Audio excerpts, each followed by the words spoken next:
Hello dear friends, मैं पीके सिद्धांत स्वागत करता हूं आपका अपने channel CSIR and JAM chemistry bye सिद्धांत पे।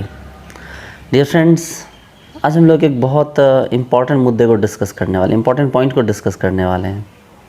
हो सकता है कि आपके लिए ये बात आपको मजाक लगे, बट कईयों के लिए ये जीने मरने का सवाल होता है। आज हम बात करेंगे तुक्केबाजी के बारे में, तुक्का लगाना। आपके शब्दों में ये तुक्का हो सकता है, मेरे शब्दों में ये तुक्का नहीं है। मैं इसको एक अलग नज़रिए से देखता हूँ। मुझे ये साइंटिफिक इंट्यूजन दिखाई देता है, ठीक है, यानी कि वैज्ञानिक मन की आवाज़। अब आप पूछते होंगे सर कौन लोग हैं जो तुक्का लगाते हैं, ये जो आपने बताया सो कॉल्ड साइंटिफिक इंट्यूजन, कौन लोग ऐसा करते हैं। तो मैं आपको बताऊं तो बहुत सारे ऐसे लोग हैं, बहुत सारे असिस्टेंट हैं, बहुत सारे लोग टॉपर हैं, उन्होंने भी तुक्का लगाया है। और इस बिहाफ पे मैं आपको एक बात तो बता सकता हूँ कि तुक्का लगाना आना ज़रूरी है। आपके सक्सेस की एक बड़ी सीढ़ी जो है ना, वो तुक्का लगाना है। अब आपको मेरी बात समझ नहीं आ रही है तो कोई नहीं, आप समझिए, पूरा एक प्रोसेस, एक साइंटिफिक प्रोसेस को समझिए। मैं समझाना चाहता हूँ आपको कि कैसे इन बातों को आपके दिमाग में बिठाया जा सके। अब तुक्का लगाने का मतलब ज़्यादातर लोग समझते हैं सर वो छुकाली कलकत्ते वाली तेरा वचन न जाए खाली इस टाइप से करना, या कड़बक्कड़ बम्बे बू वाला। नहीं, वो नहीं, वो भी तुक्केबाजी है। लेकिन एक CSIR या गेट के पैटर्न को आपको समझना होगा। उनके जो क्वेश्चन सेट करते हैं ना, उनकी मेंटालिटी को आपको समझना होगा। देखिए, वो कभी ऐसा नहीं चाहते कि आप तुक्का लगाइए, वो नहीं चाहेंगे कि आप तुक्का लगाइए। लेकिन वो ये भी नहीं चाहेंगे अगर आपने तुक्का लगाया है तो आपकी बैंड बज जाए, ठीक है, वो भी ये नहीं चाहेंगे, ठीक है। वो कभी नहीं चाहेंगे कि आप तुक्का लगाइए और आपका जो है बिल्कुल मतलब आपकी हालत ख़राब हो जाए और आपके क्वेश्चन गलत हो जाएँ। अब बोलोगे सर इसका क्या मतलब है आपकी इस बात का, तो मेरी इस बात का मतलब है, समझिए बात को। देखिए, अगर आपने मान लो 5 क्वेश्चन मारे, तुक्के मारे, ठीक है, आपने क्या किया, 5 क्वेश्चन में आपने तुक्के मार दिए। अब 5 क्वेश्चन में आपने तुक्के मारे तो भाई प्रोबेबिलिटी है कि आपके अगर 4 ऑप्शन होते हैं तो प्रोबेबिलिटी कि 1/4 आपका चांस होगा कि एक आपके सही होंगे, 4 आपके गलत हो जाएंगे। इससे बुरा नहीं हो सकता, डोंट वरी, ठीक है। कि अगर आपने 5 क्वेश्चन में तुक्के मारे तो एक सही हो जाएगा, बाकी के 4 क्या हो जाएंगे, गलत हो जाएंगे। तो 5 क्वेश्चन में आपने तुक्का मारा, एक से मिले आपको 4 मार्क्स और बाकी के 4 से गए आपके 4 मार्क्स, बचा कितना, 0, कुछ नहीं मिला। यानी 5 क्वेश्चन में तुक्का मार के भी आप 0 पे रहे, आप नेगेटिव में नहीं गए। गेट के एग्ज़ाम पे आइए। गेट के एग्ज़ाम में जो होता है -2/3 मार्क्स कटते हैं, ठीक है। गेट के एग्जाम में -2/3 मार्क्स कटते हैं। तो सपोज कीजिए कि 2 मार्क्स के आपने 4 क्वेश्चन बनाए जिसमें एक सही और 3 गलत है, ठीक है, एक सही और 3 गलत है। तो एक अगर सही है तो आपको मिले आपको 2 मार्क्स, और 3 अगर गलत है तो आपको कितने हो गए, 2/3 मिलिए, कितने हो गए, 2 मार्क्स आपके कट गए। तो इसका मतलब ये है कि आपको वहाँ से भी क्या मिला, आउटपुट 0। तो इसका मतलब तो ये क्लियर हो गया बच्चे लोग कि तुक्का छुक्का कलकत्ते वाली करके तो नहीं मारना है, ठीक है। वैसे वाला तुक्का तो नहीं मारना है कि बिल्कुल सब ले दे के डूब जाइए। चलिए, अब हम समझते हैं कि ठीक है वो वाला तुक्का नहीं मारना, तो फिर करना क्या है। तो उसके लिए आपको समझना होगा एलिमिनेशन प्रोसेस, कि कैसे क्वेश्चंस में ऑप्शन को एलिमिनेट किया जाए और किस तरह से आपके जो एलिमिनेशन की जो पावर है, जो स्ट्रेंथ है, उसको क्या हो जाए, उसको बढ़ाया जाए। बेसिकली मेरे कई ऐसे फ्रेंड्स हैं जिनकी तुक्केबाजी बड़ी स्ट्रांग रही, ठीक है। वो तुक्का मारते थे तो उनका चांस था कि वो लगभग सही हो जाएगा, और लोग तुक्का मारते तो गिर जाते थे, उनको मतलब उनका गलत हो जाते थे। तो वो पूछते थे, ठीक है ना, कि भाई तुम तुक्का मारते हो, तुक्का मार के कैसे तुम्हारा सही हो जाता है, कि फंडा क्या तुक्का मारने का। तो वो बात को टाल देते थे कि अरे भाई ऊपर वाले की देन है, ठीक है, हम तो बस ऊपर वाले के अकॉर्डिंग चलाते हैं, बस उंगली जिस पे मन करता है पेन रख देते हैं, वो सही हो जाए। बट ऐसा कभी नहीं हो सकता, वो ऐसे तुक्का नहीं मारते हैं, ठीक है। वो तो मतलब किसी को बताना नहीं चाहते। कोई सक्सेसफुल आदमी अपनी सक्सेस का कोई किसी को की पॉइंट किसी को बताना चाहता है क्या।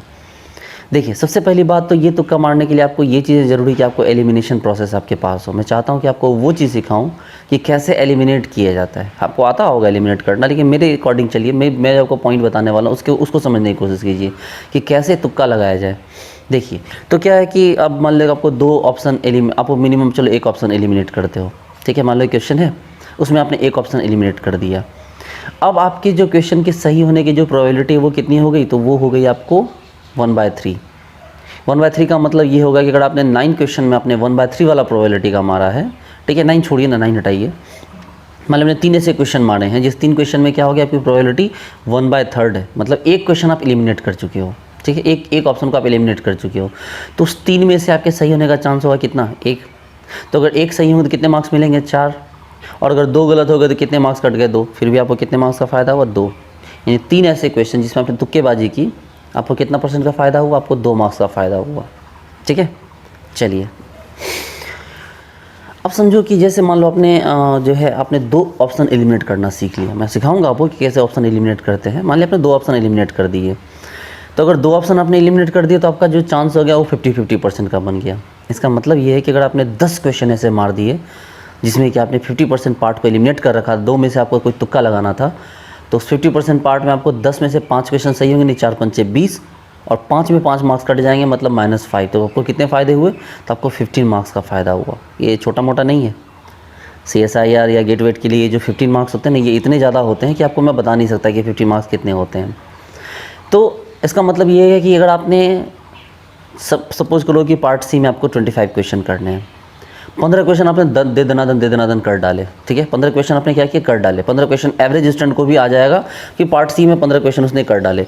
अब 10 क्वेश्चन ऐसे जिसमें उसे तुक्का लगाना है, ठीक है, 10 क्वेश्चन ऐसे जिसे उसे तुक्का लगाना है, और वो 10 क्वेश्चन में से 8 क्वेश्चन ऐसे जिसमें उसको 50% है कि भाई ये दोनों 2 ऑप्शन तो नहीं होगा, वो देख के लग जाएगा कि भाई ये 2 ऑप्शन नहीं होगा। तो इसका मतलब 8 में से 4 क्वेश्चन उसने सही मार दिए, ठीक है, 8 में से क्या कि उसने 4 क्वेश्चन सही मार दिए, या चलो 10 लो ना, 10 में से उसने क्या किया कि उसने एलिमिनेशन प्रोसेस लगाया, और 10 में से उसने क्या किया, चलो बहुत बुरा गया तो उससे 4 सही हो गए, 6 गलत हो गए, उससे बुरा तो नहीं जाएगा। तो इस 4 से कितने मिले, 4 × 16, और 6 कट के कितने गए, -6 हुए, तो भी आपको 10 मार्क्स मिले। तो 15 आपने सही कर रखा था, तो 15 × 60, और 10 मार्क्स आपको यहाँ मिले तो 70। आपको क्या लगता है, मजाक लग रहा है क्या 10 मार्क्स? अब आपको 10 मार्क्स यहाँ मिल गए। अब जरा पेपर बी पे आइए। पेपर बी में आपको 35 क्वेश्चन करने, 35 क्वेश्चन में आपको मान लो कि जो 20 क्वेश्चन है वो आपने यूँ कर दिए, ठीक है, 35 क्वेश्चन में आपने 20 क्वेश्चन है जो आपको आता है, भाई आएगा ही, इतना नहीं आएगा तो फिर करना क्या। तो आपने 20 क्वेश्चन आपने लगा दिए, 20 क्वेश्चन लगा दिए तो 20 दूनी 40, ठीक है। और आपने क्या किया कि बाकी की जो क्या किया, आपने जो 15 क्वेश्चन थे, 15 क्वेश्चन में आपने 10 क्वेश्चन पर तुक्का मार दिया, 10 में तुक्का मार दिया, 5 सही हो गए, तो 5 दूनी 10, और कटे कितने, तो आपको 5 मार्क्स कटे, 2.5 मार्क्स, यानी 7.5 मार्क्स आपको वहाँ से मिल गया। तो 20 दूनी 40 प्लस 7.5 यानी 47, 47 और 70, भाई टॉप कर जाओगे। अब बात करते हैं कि मान लो अगर कोई ऐसे बहुत एवरेज स्टूडेंट है, ठीक है, उसने पेपर बी में क्या किया कि उसने 15 क्वेश्चन लगाए और 20 क्वेश्चन उसने छोड़ दिए हैं, ठीक है, उसने 15 क्वेश्चन लगाए, 20 क्वेश्चन छोड़ दिए, तो 15 दूनी 30 वहाँ से आ गया। अब मान लो कि उस 20 में से उसको 10 में ही है जिसमें 50% तुक्का लगा सकता, तो 5 वहाँ से सही हो गए, तो 5 सही हुए। तो देखो मैंने क्या बोला कि उसके 15 पहले सही हुए, तो 15 दूनी 30, ठीक है। अब क्या हुआ कि उसने 10 में से उसने 5 और सही कर लिए, तो 5 दूनी 10, तो 20 10 30, और 5 मार्क्स के लिए 2.5 मार्क्स कटेगा, तो 2.5 मार्क्स घटा दो, 27.5। अब बच गए 10 क्वेश्चन, उस 10 क्वेश्चन में उसको 1/3 का तुक्का उसने लगा दिया, ठीक है, 1/3 का तुक्का लगा दिया, तो 1/3 के तुक्का के हिसाब से 3 सही हुए मिनिमम, उससे ज़्यादा नहीं, 3 सही हुए, तो 3 से 3 दूनी 6, और गलत कितने हुए, तो 7 गलत। तो 7 गलत का मतलब क्या हो गया कि आपको 7.5 मार्क्स, मतलब 3.5 मार्क्स चले गए। तो इसका मतलब उसके फिर भी कितने मिले, 2.5 मार्क्स को यहाँ से मिले, तो क्या हो गया भाई, 20 पहले मिला था, 7.5 बाद में मिला, और 2.5 बाद में मिला, कितने हो गए, 30। यानी ना जानते हुए भी उसने 10 मार्क्स वहाँ से ईजी वे में उसने अचीव कर लिया, उसको नहीं पता था। 30 वहाँ से हो गए। मैं बिल्कुल एवरेज स्टूडेंट की बात कर रहा हूँ जो बिल्कुल फर्स्ट टाइमर है, ठीक है। अब बात करते हैं जो पेपर सी की। पेपर सी में अगर मान लो उसने क्या किया, उसको 10 क्वेश्चन आ रहे हैं, मान लो उसको पेपर सी में कितने क्वेश्चन आ रहे हैं, उसको पेपर सी में 10 क्वेश्चन आ रहे हैं। क्वेश्चन कितने करने हैं, 25। 10 क्वेश्चन पर उसको 100% कमांड है, भाई इतना तो होना ही चाहिए भाई, नहीं तो फिर JRF एग्जाम में बैठ क्यों रहे हो। तो 10 क्वेश्चन उसने सही किए, 10 × 40, ठीक है। अब कितने हो गए भाई, 30 + 40 कितने हो गए, 70 हो गए।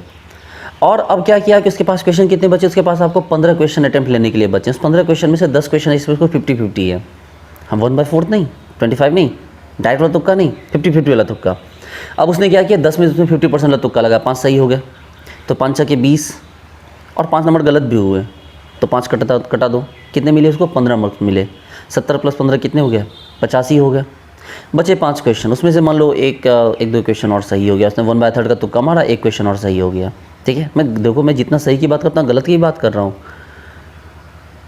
अब मान लो उसने ठीक है, उसने क्या किया, उसने 2 सही किए तो 4 दूनी 8 और 3 गलत हो गए, तो 3 चले गए, तो कितने 5 मिले, तो कितने हो गए भाई, तो 70 हो चुके थे। ठीक है, आपको इधर से मतलब 80-85 के आसपास मार्क्स, 85 के आसपास मार्क्स यहाँ हो गए, तो आप काउंट करो ना, 85 के मार्क्स आपको यहाँ से हो गए। भाई पेपर ए भी तो है, पेपर ए पे थोड़ा ध्यान दे दो, 100 मार्क्स तो आ ही जाएंगे। पेपर ए में अगर आपने 10 क्वेश्चन भी सही कर दिए तो पेपर ए में 10 क्वेश्चन से अपने क्या हो गए, 20 मार्क्स आ गए। उसके लिए मैंने तुक्का बता रखा है कि वहाँ से कैसे मार्क्स लाता है। लेकिन जो न्यू टाइम फर्स्ट टाइमर जिनको केमिस्ट्री ज़्यादा नहीं आती है लेकिन JRF करना है, तो वो पेपर ए को तुक्का ना मारे। अब पेपर ए में ढंग से काम कर लें। अब पेपर ए में अगर ढंग से काम करूँ, 10 क्वेश्चन सही करे, 10 दूनी 20 मार्क्स आगे, हो गया JRF 105 मार्क्स। आप जोड़ के देखिए ना, हो गया 105 मार्क्स। तो ये बहुत बड़ा इशू नहीं है। अब सवाल ये उठता है कि किन लोगों के तुक्के सही होते हैं। ठीक है, मतलब सवाल उठता है भाई कि तुक्का मारते हैं सर, गलत हो जाता है। तो तुक्का असल में है क्या? ऐसी चीज़ नहीं तुक्का कि आपको मतलब बिल्कुल नहीं आता है तो आपने मार दिया, तुक्का हो गया। तुक्का असल में हमारे सबकॉन्शियस माइंड का एक जो होता है ना, एक गेम होता है। हमारे सबकॉन्शियस माइंड जो गेम खेलता है वही तुक्का होता है। कभी कभी तुक्का मारने वालों को भी नहीं पता होता है कि वो मतलब अनजाने में तुक्का मार दे रहे हैं, सही तुक्का। अब सपोज़ कीजिए कि 2 स्टूडेंट हैं, एक स्टूडेंट जो ढंग से पढ़ रहा है, कायदे से सवाल कर रहा है, बना रहा है, ठीक है, और एक स्टूडेंट की जो ये काम भी कर रहा है और साथ के साथ क्या करता है, वो खाते पीते सोते बैठते उठते जागते कुछ ना कुछ वो ध्यान में रखता है। ठीक है, अब मान लो कि जैसे वो सो रहा है, सोते टाइम में कोई नोट्स उठा के से बस रैंडमली देख लिया उसने, हाईलाइट किए हुए पॉइंट्स को उसने देख लिया। ठीक है, खाना खाने बैठा, बगल में किताब रख ली, किताब रख के बगल एक बार नोट्स देख लिए, एक दाएं हाथ से खा भी रहा है, बाएं हाथ से पलट भी रहा है। ठीक है, बाथरूम में बैठा हुआ, बाथरूम में बैठते बैठते मोबाइल में कोई वीडियो उसने देख लिया, उसने कुछ ऐसा कोई फिगर चार्ट देख लिया। तो ये चीज़ें बच्चे लोग उसके सबकॉन्शियस माइंड में पैक हो जाती है, उसके कॉन्शियस माइंड में तो काम नहीं होगा। ये जितनी चीज़ें होंगी जो चीज़ें मैं बता रहा हूँ, ये उसके कॉन्शियस माइंड में नहीं होगा, लेकिन ये उसके सबकॉन्शियस माइंड में फिट हो जाता है। आप सोचिए कि जब आप छोटे बच्चे थे तो बहुत सारी ऐसी चीज़ें थी जो आज भी आपके दिमाग में है। बचपन में की गई कोई ऐसे काम, बहुत सारे ऐसे एक्टिविटी हुएंगे, बहुत सारे ऐसे मोमेंट हुएंगे जो आज भी आपको याद हैं, जबकि उसका कोई रेलेवेंस नहीं है, कोई रेलेवेंस नहीं है उसका। मैं अपनी बात क्या बताऊँ, आप लोग खुद मन में सोचिए कि कई सारी ऐसी चीज़ें हैं बच्चे लोग, ठीक है, जो मतलब हमने किया है, उसका कोई रेलेवेंस नहीं है, लेकिन फिर भी हमें याद है, जबकि उसका कोई सेंस नहीं बनता। तो ये हमारे सबकॉन्शियस माइंड में फिट है, जो हमें बार बार क्या होता है, घूम घूम के याद आता रहता है कभी कभी। ठीक है, कभी कभी ऐसा होता है कि हमें लगता है कि यार ये जो काम हो रहा है ये पहले हो चुका है, हुआ होगा, ये भी हमारे सबकॉन्शियस माइंड का ही नतीजा है। हमें कोई क्वेश्चन बनाना होता है, वो क्वेश्चन कितना दिमाग लगाते हैं, अपने दिमाग को कितना भी जोर डालते हैं, कितना भी मतलब पजल करते हैं, वो क्वेश्चन नहीं बनता, और एक बार सो जाते हैं, रिलैक्स होते हैं, वो काम बन जाता है। अचानक से वो चीज़ याद आ जाती है जो उसमें बिल्कुल किसी टाइम में बिल्कुल याद नहीं आती। वो भी क्या है, हमारे सबकॉन्शियस माइंड का ही खेल है। ठीक है, आपको मैं ना एक एरिस्टो की एक बात बताता हूँ। एरिस्टो एक बहुत बड़े दार्शनिक थे, उन्होंने एक लॉजिक दिया। उन्होंने हमारी बोला कि जो हमारी आँखें हैं, ठीक है, उन्होंने आँखों को इंसान के हाथ से कंपेयर किया कि जो आँखें हैं ना, ये हाथ हैं। हमारा जो मस्तिष्क है, ये जो मस्तिष्क है हमारा दिमाग, उस दिमाग को उन्होंने नदी के तल से कंपेयर किया। उसमें पड़ा हुआ कोई क्वेश्चन का कॉन्सेप्ट को उसको उन्होंने सिक्के से कंपेयर किया। और जो हमारा मन है, जो हमारी आत्मचित्ता है, ठीक है, उसको उन्होंने उस नदी के पानी से कंपेयर किया। उन्होंने कहा कि अगर नदी का पानी शांत हो, बिल्कुल शांत हो, शीतल हो, बिल्कुल शांत हो, धीरे धीरे बह रहा हो, तो नदी के तल पे पड़ा हुआ सिक्का आराम से दिखेगा और लोग आदमी क्या करेगा, हाथ डाल के उस सिक्के को बहुत आराम से उठा सकता है। थोड़ा बहुत वो रिफ्लेक्शन होगा, लेकिन वो हाथ डाल के उस सिक्के को उठा सकता है। वैसे ही उन्होंने हमारे मन से कंपेयर किया कि अगर हमारा मन शांत हो, ये जो मन है, ये आँखों और दिमाग के बीच में एक मन को उन्होंने अनुभूति किया, उन्होंने एक ये किया, एज्यूम किया कि हमारी आँखों और हमारे दिमाग के बीच में एक मन है, यानी हमारे हाथ और नदी के तल के बीच में नदी का पानी है। अब अगर हमारा मन शांत होता है तो आँखों ने जो सवाल को देखा कॉपी पे, उस सवाल का सीधा जवाब वो दिमाग से पूछेगा और दिमाग उसको सीधा जवाब निकाल के दे देगा। लेकिन अगर मन में हलचल हो, अगर मन जो है बिल्कुल हलचल हो, अब पता नहीं इस उम्र में लोगों को हलचल क्यों होती है, वो आप देख लीजिए कि वैसी वाली हलचल की बात नहीं कर रहा मैं, ठीक है। लेकिन जैसे आप गुस्सा हो, बहुत ज़्यादा खुश हों, आपका कुछ अच्छा हो गया हो, कुछ बुरा हो गया हो, किसी से आपकी लड़ाई हो गई हो, किसी ने आपको गाली दे दी है, आपने किसी को गाली दे दी है, किसी से आप लड़ बैठे हो, किसी का मुंह तोड़ दिया है, ठीक है, या किसी आपको प्रपोजल के चक्कर में पड़े हो तो ऐसे केस में क्या होगा कि आपका जो मन है ना वो शांत नहीं होगा, और जब मन शांत नहीं होगा तो आपका जो दिमाग, ये जो आँखें हैं ना, वो आपके दिमाग से कनेक्ट नहीं कर पाएगी, और जब आपकी आँखें आपके दिमाग से कनेक्ट नहीं कर पाएगी तो क्या होगा कि आप सवालों के जवाब नहीं ढूंढ पाओगे, आपको टाइम लगेगा सवाल का जवाब ढूंढने में। इसलिए तुक्केबाजी का सबसे एक बेटर कॉन्सेप्ट ये होता है कि आपके मन की शांति। बोलोगे सर मन की शांति कहाँ से लाएं सर, ठीक है, सामने वाला कुछ सुनने के लिए तैयार नहीं है, तो फिर मन की शांति कहाँ से लाएं। तो मन की शांति मैं उस सेंस में बात नहीं कर रहा हूँ, वो तो आपकी प्रॉब्लम है कि आप 2 साल 1.5 साल अपने मन को शांत करके कैसे पढ़ाई करते हैं। हम जितना मन को शांत रखेंगे हमारा सबकॉन्शियस ब्रेन उतना ज़्यादा काम करेगा, ये एक फैक्ट है, आप इस चीज़ को याद रखिए। अगर आप चाहते हैं कि आपको देख के ही आपको अंदाज़ा लग जाए कि भाई ये कैसे होगा, 6th सेंस आपका काम करे, उसके लिए ज़रूरी है आपके मन की शांति हो, लड़िए मत, किसी झगड़िए मत। अब जहाँ तक एग्ज़ाम हॉल की बात है, ठीक है, तो आपको एग्ज़ाम में अगर आपको इंट्यूज़न स्ट्रांग रखने हैं, आपको साइंटिफिक इंट्यूज़न एग्ज़ाम में आपको चाहते हैं कि आपको क्वेश्चन बिना पढ़े वाले क्वेश्चन भी आपको याद आ जाएँ, तो ज़रूरी ही एग्ज़ाम हॉल में आप आराम से पहुँचिए, रिलैक्स रहिए, ठीक है। एग्ज़ाम हॉल में जब पहुँचिए तो अपने मन को शांत करने की कोशिश कीजिए। जब सारे बच्चे लोग बात करें उसमें आँख बंद करके आप रिलैक्स में जाइए, थोड़ा सा अपना ध्यान मुद्रा में बैठ जाइए। इससे क्या होगा कि आपको एक मेडिटेशन की पावर से आपके दिमाग को क्या होगा, दिमाग को शांति मिलेगी, और जब दिमाग शांत होगा ना तो आपके क्वेश्चन वैसे ही, आपको बहुत सारे क्वेश्चन ऐसे भी आपको याद आने लगेंगे जो आपने क्वेश्चन को कहीं पढ़ रखा है लेकिन आपने एग्ज़ाम के पहले या ऐसी कोई तैयारी समझ के उस क्वेश्चन को नहीं किया हुआ है, ठीक है। तो डियर स्टूडेंट्स, ये सारी चीज़ें थी, ठीक है, कि तुक्का लगाने के पीछे भी एक कॉन्सेप्ट है।